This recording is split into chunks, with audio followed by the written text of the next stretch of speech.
வணக்கம். சற்று முன் கிடைக்கப்பெற்ற மிக மிக முக்கியமான செய்தி ஒன்று வெளியாகி உள்ளது. எடப்பாடி பழனிசாமி அவர்களுக்கு எதிராக நீதிமன்றத்தில் வழக்கு தொடர சி.வி. சண்முகம் அவர்கள் முன்வந்துள்ளார்.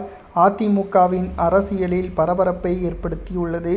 எடப்பாடி பழனிசாமி அவர்கள் அதிமுகவை மிகப்பெரிய ஒரு தோல்வியை நோக்கி சென்றுவிட்டார். உடனடியாக அதிமுகவின் பொதுக்குழுவை கூட்ட வேண்டும். எடப்பாடி பழனிசாமி அவர்கள் அதிமுகவின் மூத்த நிர்வாகிகளது மாவட்ட செயலாளர்களை பறித்து எடப்பாடி பழனிசாமி அவர்கள் போட்ட உத்தரவை ரத்து செய்ய வேண்டும். அதிமுகவில் எடப்பாடிக்கு எதிரான குரல்கள் தற்பொழுது எழுந்துள்ளது. உடனடியாக இதை பற்றி அவசர வழக்காக விசாரணை செய்ய வேண்டும் என்று சி.வி. சண்முகம் தரப்பினர்கள் கூறியுள்ளனர். ஆனால் இன்றைக்கு எடப்பாடி பழனிசாமியின் சில ஆதரவாளர்கள் சி.வி. சண்முகம் அவர்கள் எடப்பாடி பழனிசாமி அவர்களை மிகவும் மோசமான முறையில் விமர்சனம் செய்து வருகிறார்.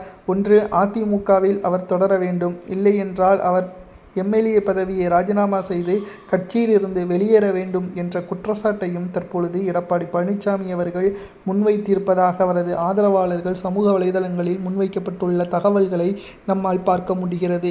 அனைத்திந்திய அண்ணா திராவிட முன்னேற்ற கழகத்தை பொறுத்தளவிற்கு மிகப்பெரிய அளவிலான மாற்றம் தமிழக அரசியலில் ஏற்பட்டுள்ளது. இனியும் எடப்பாடி பழனிசாமி அவர்களை நாங்கள் நம்புவதற்கு தயாராக இல்லை. எடப்பாடி பழனிசாமி அவர்கள் இருக்கும் வரைக்கும் அதிமுக தோல்விதான். ஏற்கனவே அதிமுகவில் இருக்கக்கூடிய முக்கியமான நிர்வாகிகள் தாவேகாவிலும் திமுகவிலும் இணைந்து விட்டார்கள். சசிகலாவையும் அதிமுகவில் இணைக்க முடியாது என்று எடப்பாடி பழனிசாமி அவர்கள் விடாப்பிடியான அவரது கருத்துக்களால் நாங்கள் நிச்சயம் மனசோர்வு அடைந்து விட்டோம். இந்த வழக்கை உடனடியாக விசாரணை செய்து அதிமுகவின் பொதுக்குழுவை எடப்பாடி பழனிசாமி அவர்கள் அறிவிக்க வேண்டும். தலைமை நீதிபதி இதற்கு முக்கியமான பொறுப்பேற்க வேண்டும். அதிமுகவில் நடக்கக்கூடிய நிகழ்வுகள், பொதுக்குழுவில் எடுக்கப்படக்கூடிய தீர்மானங்களுக்கு அனைவரும் கட்டுப்பட வேண்டும் என்பதை சி.வி. சண்முகம் அவர்கள் இந்த வழக்கை அவசர வழக்காக விசாரணை செய்ய வேண்டும் என்று நீதிமன்றத்தில் தற்பொழுது முறையிட்டிருப்பது அரசியல் வட்டாரத்தில் பரபரப்பை ஏற்படுத்தியுள்ளது.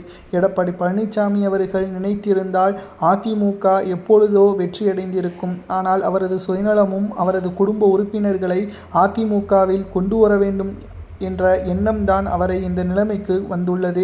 அதிமுக எப்பேற்பட்ட கட்சி? எடப்பாடி பழனிசாமி அவர்களது தவறான முடிவும் அவரது சுயநலமும் பணத்தை அவரது கட்டுப்பாட்டில் வைக்க வேண்டும் என்ற அந்த ஒட்டுமொத்தமான நோக்கமும் தான் அதிமுகவின் அடிப்படை தொண்டர்களை மனதில் மிகப்பெரிய ஒரு காயமாக மாறிவிட்டது. எடப்பாடி பழனிசாமி அவர்களது தவறுகளை நாங்கள் ஒருபோதும் மன்னிக்க மாட்டோம். அவரது பதவியை பறிக்க வேண்டும். அவர் போட்ட அனைத்து உத்தரவுகளையும் ரத்து செய்து கட்சியிலிருந்து நீக்கப்பட்டவர்கள் அவர்கள் மீண்டும் அதிமுகவில் இணைய விரும்பினால் தாராளமாக இணைய வேண்டும் என்ற உத்தரவை நீதிமன்றம் பிறப்பிக்க வேண்டும் என்று சி.வி. சண்முகம் அவர்கள் தெரிவித்துள்ளார்.